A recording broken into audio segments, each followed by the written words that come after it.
Hello guys, it's Revolution. So ever since my video a few days ago, why Gogeta is far stronger than we thought, my inboxes on every social media account have been flooded with the same three questions. Those three questions are: is Broly as strong as Awakened Jiren? Is Metamaran Fusion now stronger than Potara Fusion? Is Gogeta stronger than Vegito? And the one that interests me the most, hence why I'm doing a video on it, is Gogeta Blue from the Dragon Ball Super Broly movie as strong as Ultra Instinct Goku from the Tournament of Power? Now obviously I can only talk from conjecture because we haven't seen the finer details of the movie yet, but we pretty much know the whole plot of the Dragon Ball Super Broly movie, but there may be little bits of dialogue in the movie that we don't know about that may give us an indication on certain things here and there. So my due apologies if you're still holding out on not being spoiled. I actually salute you. I don't know how you have this much patience, but this video will contain spoilers. Please do check out my video 10 insane abilities of the Grand Prix you might not know about. That video contains no spoilers. This video does contain spoilers, you have been warned. So what I've been told by reliable sources, I do know that Potara Fusion and Vegito is mentioned in the movie.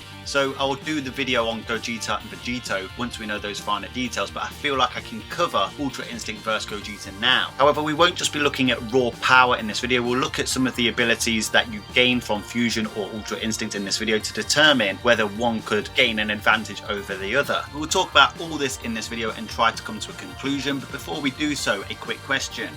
What do you prefer to see? Do you prefer seeing Fusion, in particular Metamaran Fusion, or do you prefer seeing Ultra Instinct? Let me know down in the comment section, hashtag Ultra Instinct or hashtag Metamaran Fusion, and please do let me know your reasons why. I look forward to reading them. And whilst you're doing that, like I said, the Vegito and Gogeta video will be coming soon, as will the Awakened Jiren vs Super Saiyan Full Power Broly video. Keep an eye out for it, but make sure you subscribe and hitting that bell button next to it, therefore you'll be notified whenever I drop those videos. Keep smashing that like button, keep lending the Daishenken your energy. So it goes without saying really, but I'll say it anyway, Gogeta in this movie is made up of Goku and Vegeta. Obviously this is Goku and Vegeta after the Tournament of Power, a post-Tournament of Power Goku and Vegeta. Whilst we know that Goku can no longer tap into Ultra Instinct, and once again I have to keep saying this because I always get someone chewing me out in the comment section, it doesn't mean he'll never be able to attain Ultra Instinct again, but as of right now he cannot trigger Ultra Instinct at will. We found this out in episode 131 of Dragon Ball Super. He can no longer tap into Ultra Instinct right now. We will not be seeing Ultra Instinct in Dragon Ball Super Broly. Do they mention it? There are some of the finer details we need to still find out, but it's irrelevant really because if he cannot tap into it, then we don't need to take it into account. Vegeta's most powerful transformation is obviously Super Saiyan Blue Evolution, which debuted in the Tournament of Power as well. From what I have heard, there is no Super Saiyan Blue Evolution in this movie either. Whilst it's never been stated in any official source that Vegeta can no longer tap into Super Saiyan Blue Evolution, despite the fact we saw him tap into it at will in the Tournament of Power, even after using his ultimate move, the Final Explosion, it appears that he won't be using it in this movie. Whatever the reasons are, we don't know. Regardless, all the Zenkais, the adaptation boosts, the training boosts that Goku and Vegeta got throughout the Universe Survival Log and then beyond are involved in this version of Gogeta. Based on all the information we've received from reliable sources concerning the narrative of this movie, Super Saiyan Blue Goku and Super Saiyan Blue Vegeta fighting simultaneously against a Super Saiyan Broly is not enough. They are not as strong as Super Saiyan Broly. However, upon using Metamaran Fusion, base Gogeta is able to effortlessly dodge Broly's attacks, casually deflecting Super Saiyan Broly's attacks. To do so, that means base Gogeta is at least relative to Super Saiyan Broly. Of course,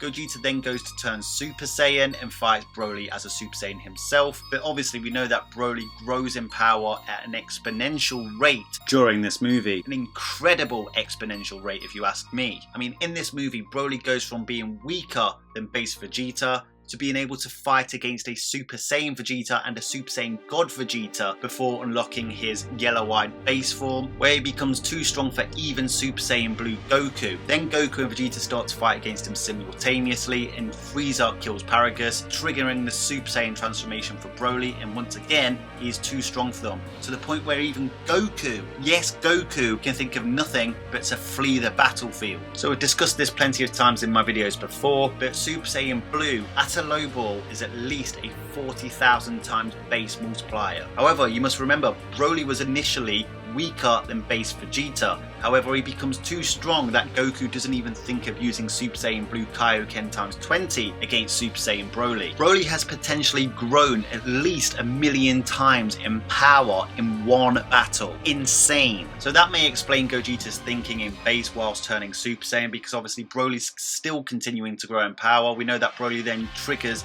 the full power Super Saiyan form. Obviously Gogeta eventually turns Super Saiyan Blue and mollywops Broly. But like I said, base Gogeta was relative to a Super Saiyan Broly that was far too strong for Super Saiyan Blue Goku and Vegeta fighting simultaneously. And one of the final scenes of the movie is Goku arriving on planet Vampa by instant transmission and telling Broly that at one point during that fight he may have been stronger than the God of Destruction Beerus. Now, using extremely vague terms like may have, might have are becoming very common in Dragon Ball Super, is ultimately just plot protection, mainly for Beerus, I must add. Whilst Beerus is my favourite character in Dragon Ball Super, it's getting a little ridiculous now. However, Beerus in particular is our linchpin here to gauge whereabouts all these characters lie in relation to each other. Now, considering the fact the term might have been stronger was used by Goku in reference to Broly's Super Saiyan full power state, implies to me that Broly was at least relative to Beerus at full power, if not stronger. Now, I have heard a few people say, well, Goku wouldn't know how powerful Beerus is at full power. You got to remember, Goku is essentially a character being used as a tool to tell us the story at hand.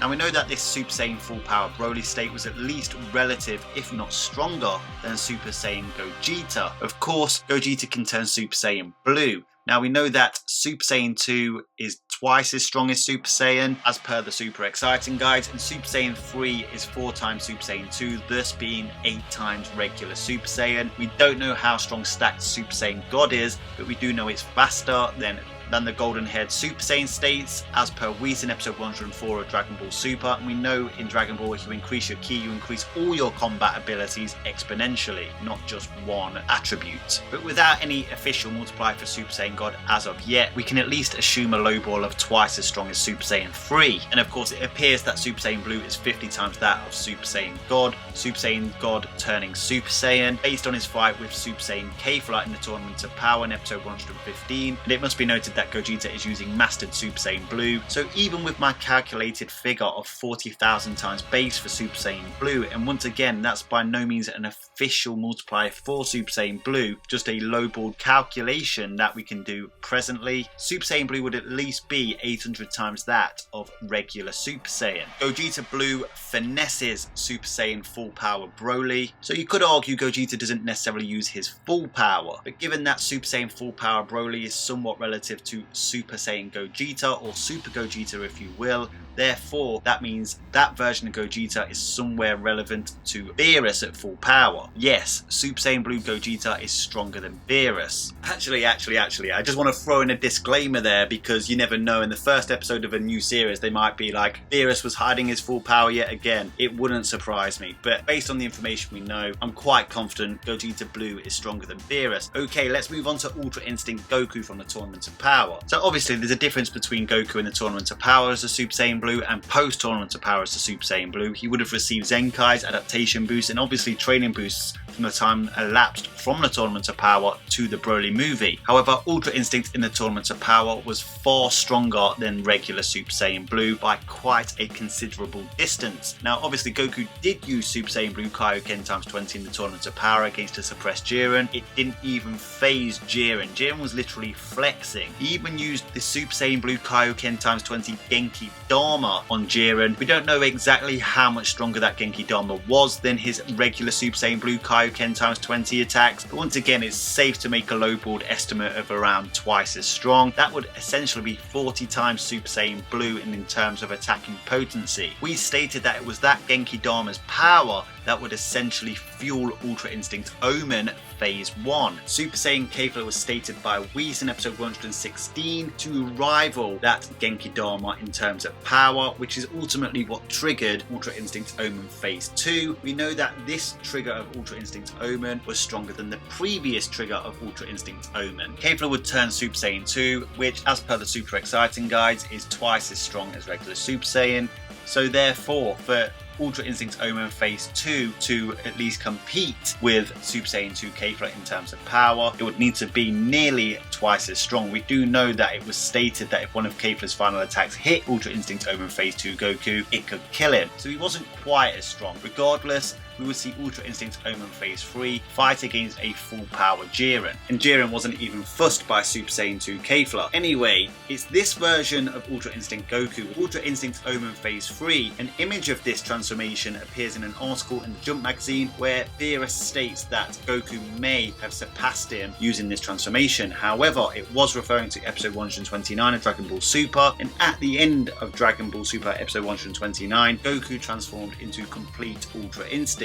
So it's unclear which version of Ultra Instinct it's referring to, and given the plot protection that Beerus seems to get throughout the course of this series, it wouldn't surprise me at all if it was ever revealed it was the complete version of Ultra Instinct, the Silver-haired iteration. However, at the moment it could be either. It could be Ultra Instinct Omen Phase 3 as the picture was used in that article, or it could be complete Ultra Instinct. If it is complete Ultra Instinct Goku would be completely outweighed in terms of raw power against Gogeta Blue, as the statement in relation to Ultra Instinct in comparison to Beerus in the Jump magazine is pretty similar to the line Goku delivers to Broly at the end of Dragon Ball Super Broly. However, if it is Ultra Instinct Omen Phase 3, then of course Ultra Instinct is far stronger than Ultra Instinct Omen Phase 3. Ultra Instinct Omen Phase 3 seemed somewhat well matched against a fully powered Jiren in episode 129. However, upon acquiring the complete version of Ultra Instinct, he literally dismantled Jiren's strongest attack at full power. Of course, Jiren would eventually go on to become Awakened Jiren and was able to fight on par with even Ultra Instinct Goku. And if the Jump magazine article was referring to Ultra Instinct Omen Phase 3, even then, the gap between Ultra Instinct Omen Phase 3 and complete Ultra Instinct would have to make up an 800 times difference at the very least